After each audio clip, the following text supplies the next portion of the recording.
E aí, tudo bom contigo? Hoje a aula sobre potencial elétrico, uma aula importante para quem precisa depois entender a parte de eletrodinâmica, tá? Essa parte de potencial elétrico, por exemplo, não costuma cair muito em Enem, mas em vestibulares sim. Mas no Enem não costuma cair porque ele é um conceito inicial e pouco contextualizado com o cotidiano. Agora, quando tu começa a falar em diferença de potencial elétrico lá, quando a gente vai falar na eletrodinâmica, aí já passa a ser um conteúdo extremamente importante para o Enem. Vamos para a aula então sobre potencial elétrico. Vamos começar falando de alguns conceitos que são clássicos, alguns conceitos que sempre caem em provas mais tradicionais. Vamos lá então. Gente, na aula passada a gente tinha falado do campo elétrico. O potencial elétrico é diferente do campo elétrico. Para começar, o campo elétrico é um vetor, né? O potencial elétrico não vai ser um vetor. O potencial elétrico vai ser algo escalar, algo que só um número identifica bem essa grandeza. Lembra que o vetor ele precisa de três coisas, né? Módulo, direção e sentido, ou valor, direção e sentido. O potencial, que não é um vetor, que é um escalar, só precisa de um número e, claro, da sua unidade também. Vamos ler ali comigo o que é o potencial elétrico. O potencial elétrico ele indica a quantidade de energia potencial elétrica disponível por unidade de carga. Então ele vai te dar uma relação de quanto de energia potencial, e lembra que energia potencial é aquela energia que tem a capacidade, a potencialidade de se transformar em outro tipo de energia. Por exemplo, gente, se eu tiver uma carga positiva aqui e tiver com outra carga positiva aqui, sendo que essa está fixa e essa está livre, e eu abandonar essa daqui, gente, duas positivas, o que vai começar a acontecer? Essa aqui ela vai começar a andar, concorda comigo? Ela vai começar a se afastar. Ou seja, ela estava parada e começou a ganhar energia cinética, né? Começou a se movimentar. De onde é que veio essa energia cinética? Veio daquela energia potencial elétrica que estava armazenada ali no campo elétrico, certo? Então, é importante tu te dar conta de que aquela ideia de transformações de energia continua valendo aqui para a parte de eletrostática. Agora, na eletrostática a gente não costuma trabalhar direto com energia potencial elétrica, a gente trabalha muito mais com o conceito de potencial, que te indica a quantidade de energia potencial por unidade de carga. Então, se a gente for definir matematicamente o potencial elétrico que a gente usa a letra V é a quantidade de energia potencial elétrica por unidade de carga de prova colocada num determinado ponto do espaço. Já que energia no sistema internacional é Joule e carga no sistema internacional é Coulomb, a unidade de potencial vai sair em Joule por Coulomb. Tu pega o Joule e divide por Coulomb. Só que como é uma unidade muito importante, o Joule por Coulomb a gente batiza, a gente dá um outro nome para ele. A gente chama o Joule por Coulomb de Volt. Então o que é o Volt? O Volt é a mesma coisa que Joule por Coulomb. Quando tu pega uma pilha e tu vê que a pilha tem 1,5 volts, aquele lá não é o potencial da pilha, tá?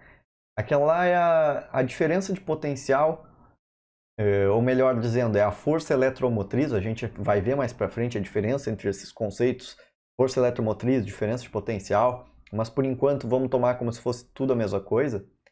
É a diferença entre os potenciais elétricos nos terminais da pilha. Então, se a pilha é de 1,5 volts, a diferença de potencial nos terminais da pilha, vamos dizer assim, é de 1,5 joules para cada coulomb. Ou seja, cada coulomb de carga que tiver num circuito que está sendo alimentado por aquela pilha, vai ter 1,5 joules de energia. Compreende qual que é a ideia? Tu tem uma bateria de carro de 12 volts. O que a bateria de carro de 12 volts indica, gente? Indica que entre os polos da bateria, 12 volts, tu tem 12 joules disponíveis para cada coulomb de carga que for estar naquele circuito sendo alimentado por essa bateria do carro. É isso que acontece, 12 joules para cada coulomb. Muito bem. Para a gente fazer algumas contas muito simples, vamos dizer que eu tenho essa superfície equipotencial aqui, tá? O que é superfície equipotencial? Equipotencial quer dizer o mesmo potencial. Eu estou te dizendo que em cima dessa linha pontilhada aqui, o potencial é sempre 220 volts, tá? Aí o que acontece? Não importa onde eu coloque essa carga ali de 2 coulombs, ela vai estar no mesmo potencial de 220 volts, porque eu estou te dizendo isso.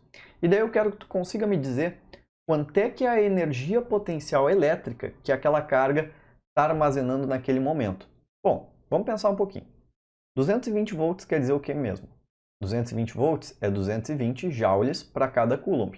Se são 2 coulombs de carga e é 220 para cada um, no total são 440 joules de energia potencial elétrica. Então, viu o que tu tem que fazer? Quando tu quer calcular a energia potencial elétrica, tu simplesmente pega o potencial e multiplica pela carga, né? Se tu for olhar aqui nessa equação, se tu quiser calcular a energia potencial elétrica, tu pega a carga que está dividindo, passa para o outro lado, multiplicando. Faz sentido isso? Espero que faça. Muito bem. E se eu tiver uma linha reta aqui, pontilhada, aonde sobre essa linha reta o potencial for de 110 volts? O que isso significa, gente? Isso significa que eu vou ter 110 joules para cada coulomb de carga colocada sobre essa linha reta aqui. É isso que quer dizer. Então, se eu botar uma carga de 5 coulombs ali em qualquer ponto sobre aquela linha reta, quanto é que vai ser a energia potencial elétrica por ela armazenada? 550 joules. Porque são 110 para cada coulomb, 110 para 1 coulomb, 220 para 2 coulombs, 330 para 3 coulombs, 440 para 4 coulombs, 550 para 5 coulombs. Entendeu qual que é a ideia? Maravilha. Uma coisa que é importante ser dito, gente, é que às vezes tu vai precisar calcular o potencial resultante em um determinado ponto do espaço, tá? Olha aqui para mim um pouquinho. Por exemplo, tu vai ter 3 cargas gerando um potencial no espaço, tá? 2 delas positiva e uma negativa. Tu tem que tomar muito cuidado, porque quando tu está trabalhando com potencial elétrico, o potencial ele pode ser tanto positivo quanto negativo. E daí tu vai ou ter que somar na equação ou subtrair. Certo? E daí tu só toma o seguinte cuidado, o que é bem lógico, ó. Cargas positivas vão gerar um potencial positivo. Cargas negativas vão gerar um potencial negativo. E daí é só somar ou subtrair, se for positivo ou se for negativo.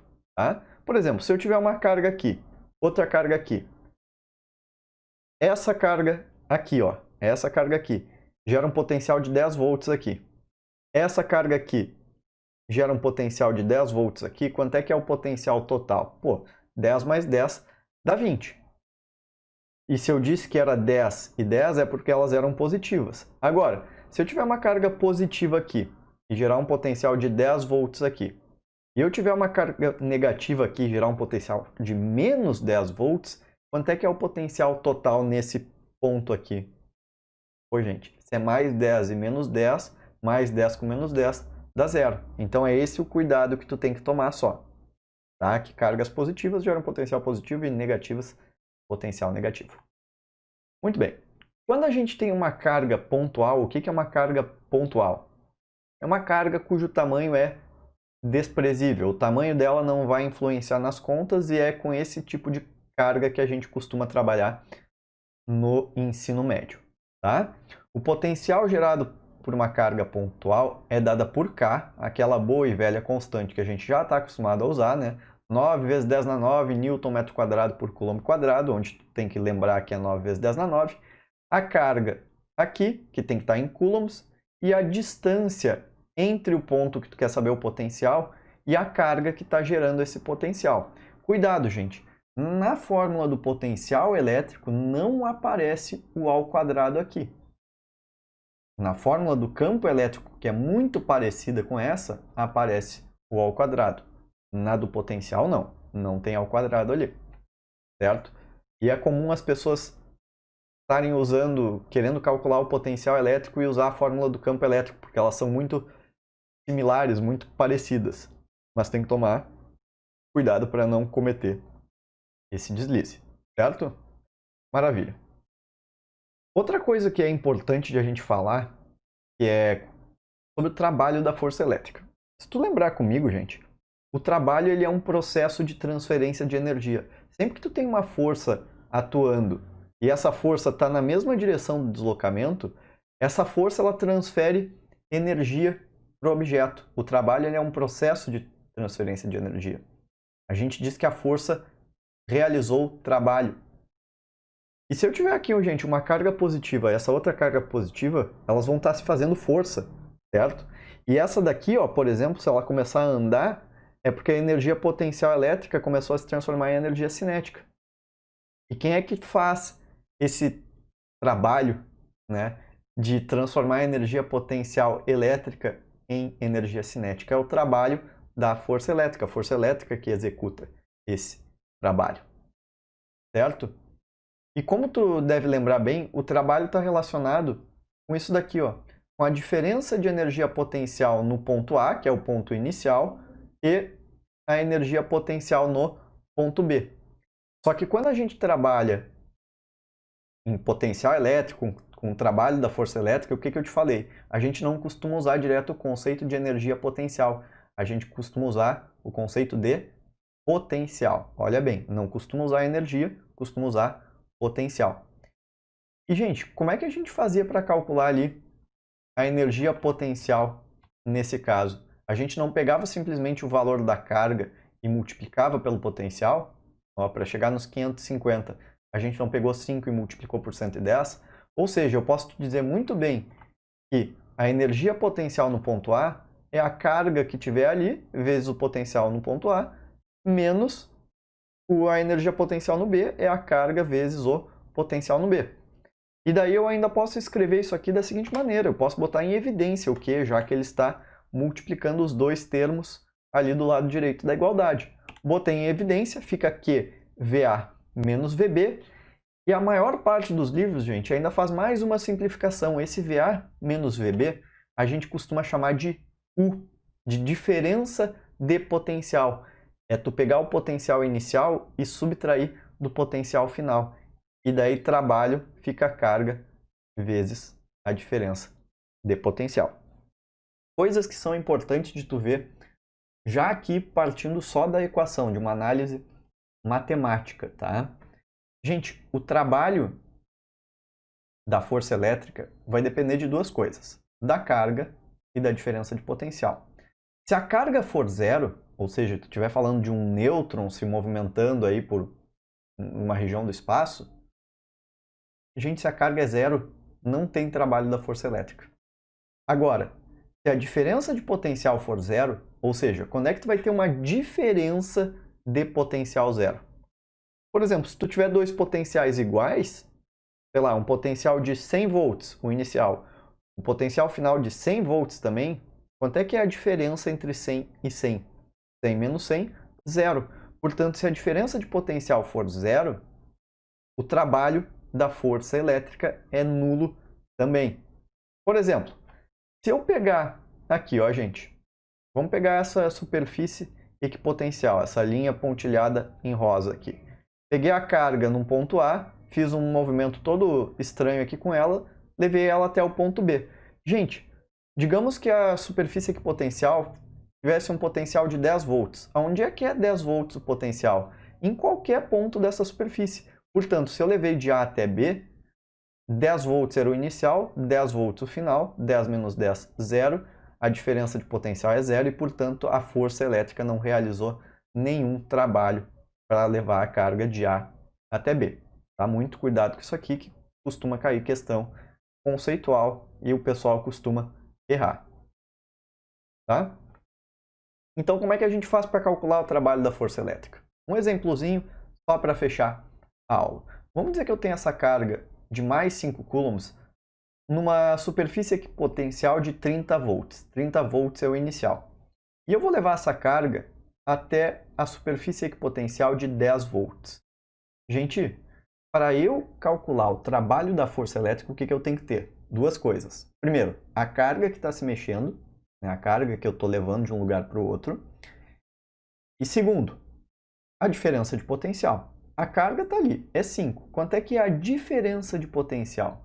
A diferença é 30 menos 10. 30 menos 10 dá 20. 20 vezes 5 está 100. Portanto, o trabalho da força elétrica é de 100 joules. A força elétrica transferiu 100 joules para aquela carga. Ela pegou 100 joules de energia potencial elétrica e transformou ali em energia cinética, nesse caso que a gente está pensando aqui. Só faltou a gente falar sobre o campo elétrico uniforme e como calcular a diferença de potencial, tá? No campo elétrico uniforme, olha só. Se eu tiver duas superfícies equipotenciais aqui, A e B, e elas tiverem uma distância D, existe uma equação que relaciona o campo elétrico, a distância e a diferença de potencial. E a equação é essa daqui, que a diferença de potencial entre os pontos A e B é igual ao produto do campo elétrico vezes a distância.